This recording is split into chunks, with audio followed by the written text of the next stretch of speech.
क्या अविद्यानामन्तस्तिमिरामिहिरद्वीपनगिरे।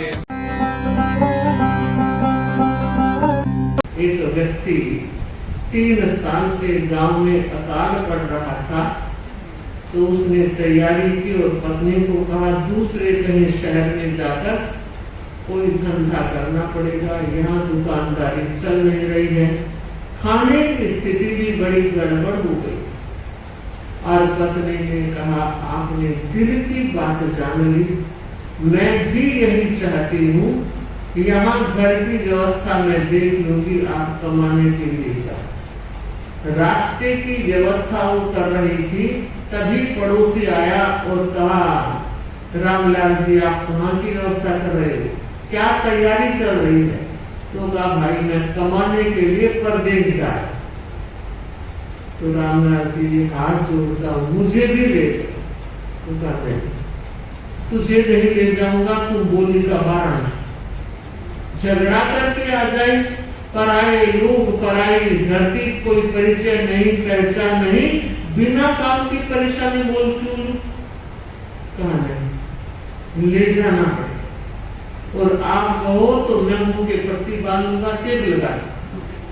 आप कहोगे तो ही बोलूंगा, वरना नहीं बोलूंगा। तो पत्नी ने इशारा किया 1 से 2 भले, इतना कह रहा है आप ले जाओ ना। सेठ तैयार हो गया और काचा मोहन तैयारी करके आया। दोनों रवाना होने लगे। फिर का देख मोहन शर्त को याद रखना कि बिल्कुल आपके कहे बिना एक शब्द भी नहीं बोल। 3-4 दिन का सफर पूरा हुआ। एक दिन रामलाल जी को प्यास लग गई और कहा भाई मुझसे चला नहीं जाता, चक्कर आ रहे, तुम पानी की व्यवस्था। तो अभी लेकर आया, वो लोटा लेकर गया। तो जाते हुए का मोहन ध्यान रखना अकेला जा, लड़ाई करके मत आ जाना कि अरे थोड़ा तो विश्वास रखो, इतना तो मैं भी समझता हूँ। ठीक है भाई, फिर भी बड़ों का फर्ज होता है, जानते हुए भी वो कह देते हैं भाई थोड़ा ध्यान रखना। वो गया, कुछ ही दूर जाने के बाद देखा एक महिला कुएं से पानी निकाल। जाते कहा अरे मेरे बाप की औरत एक लोटा पानी।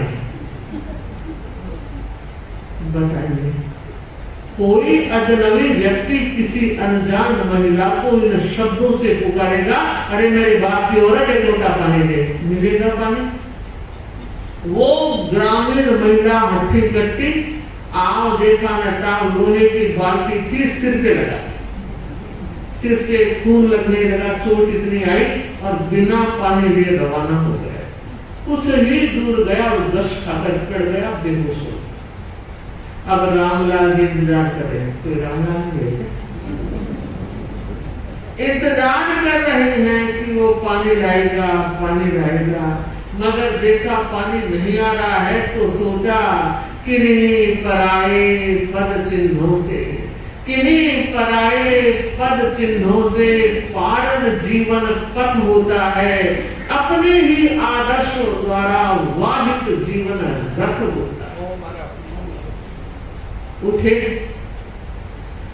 चले और कुएं तक पहुंच गए। एक महिला पानी निकाल रही है। जाते ही सेठ रामलाल ने कहा माँ एक प्यासा बटोही आया है, परदेसी है, पानी की बेहद जरूरत है, मेहरबानी करोगी?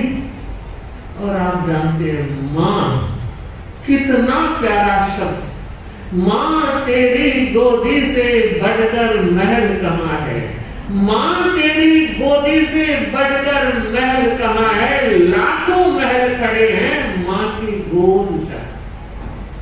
एक माँ की गोदी मिल जाए, दुनिया भर की दौलत बालक को मिल जाए। पानी पिया और कहा माँ एक लोटा और चाहिए, मेरा एक साथी भी प्यासा। पानी लेकर रवाना हुआ। पद चिन्हों पर आगे बढ़ा। थोड़ी दूर में देखा बेहोश पड़ा, हवा दी, पानी के छींटे दिए, होश आया और कहा, अरे मोहनलाल हुआ क्या? कि अरे आप पानी लेकर आ गए कि हाँ पानी पी लिया और तेरे लिए भी लाए। तेरा क्या हुआ? तो आप पानी कहाँ से लाए? कि थोड़ी दूर पर एक कुआं था, वहाँ एक महिला पानी निकाल रही थी, वहां से मैं पानी लेकर आया। तो आपने उसको क्या कहा? तो मैंने कहा, माँ एक लोटा पानी दे। तो कहा, यही बात मैंने की। अरे मेरे बाप की औरत कौन होती है? मैं ये बताना चाह रही हूं कि एक अर्थ होते हुए भी भिन्नता ने, एक ने सिर उड़ाया, एक ने पानी की। जरूरत है, बहुत बड़ी आवश्यकता है कि हम विचार कर बोले। एक राजा ने एक ज्योतिषी को बुलाया और कहा, मेरी जन्म कुंडली देखो, ग्रह गोचर देखो, मेरा भविष्य कैसा। उस ज्योतिषी ने कुंडली देखते हुए कहा, महाराज आपके रहते रहते आपका सारा परिवार शमशान घाट तक पहुंचा। बड़ा गुस्सा आया, मेरे रहते मेरा परिवार वहां पहुंच जाए। धक्का देकर निकल।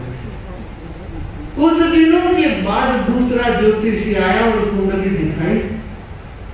उस कुंडली को देखकर वो ज्योतिषी कहता है, महाराज आप अपनी उम्र में पड़पोते की शादी देखो। अच्छा, उसने ये नहीं कहा कि सारा परिवार चला जाएगा, पोते तक उसके रहते चले गए। कहने का ढंग था, बात वही थी कि राजा का आयुष्य लंबा था और परिवार वाले उससे पहले ही चले जाएंगे। बात वो की वो थी, पड़पोते की शादी देखोगे और आपके परिवार वाले निकल जाएंगे, चले जाएंगे। मैं ये बताना चाह रही हूँ, एक पूजा गया, एक ने जूते। तो ऐसा होता है जब व्यक्ति सोच समझकर विचार पूर्वक बोलता है तो उसकी इज्जत, आबरू और सम्मान का पद भी ऊंचा उठ जाता है। शास्त्रकारों ने कहा है, चलते समय मौन रखना चाहिए, भोजन करते समय मौन रखना चाहिए, बड़ों के सामने लब लब नहीं करना चाहिए, वहां भी ध्यान रखना चाहिए। एक बात यहां तक कही है, ये तु संवत्सरम पूर्णम नित्यम मौनेन भुंजते। ये तु संवत्सरम पूर्णम नित्यम मौनेन भुंजते, युग कोटि सहस्त्रम तै स्वर्ग लोके महीयते। बहुत बड़ी बात कही है कि जो व्यक्ति 1 वर्ष तक भोजन मौन के साथ करता है, वह करोड़ वर्ष के सुखों का, स्वर्गीय सुखों का भोग करता है, पूजा चाहता है। आप सोच रहे होंगे बहुत आसान बात है, तो फिर कर लीजिए, आज ही से शुरू कर दीजिए। आसान लगने वाली हर चीज आसान नहीं होती है। छोटा सा नियम दिखाई देता है, मगर जब जीवन में उतरता है नियम, तब कसौटियां होती है, परीक्षण की घड़ियां आती है और तब लगता है नियम होता है, वो ना छोटा होता है ना बड़ा होता है, नियम होता है। तो मैं कहना चाहूंगी, आज की वाणी संयम की यह व्याख्या, मौन दिवस की यह व्याख्या हमारे भीतर मौन को संपादित करे। मौन से हमारी भीतरी ऊर्जा का ऊर्ध्वारोहण होता है। मौन से व्यक्ति भीतर में प्रवेश करता है। बाहर में तो दिन भर रहते ही रहते हैं, कुछ समय का मौन भीतर की यात्रा के लिए भी किया जाना चाहिए। तो मैं अपेक्षा करूंगी, जितने भाई बहन बैठे हैं, वाणी संयम के दिवस 2 संकल्प करें, कम से कम घंटा 2 घंटा मौन का संकल्प और गुस्से में न बोलने का समय। अगर इतना कुछ किया तो काफी कुछ परिवार का माहौल भी ठीक हो जाएगा।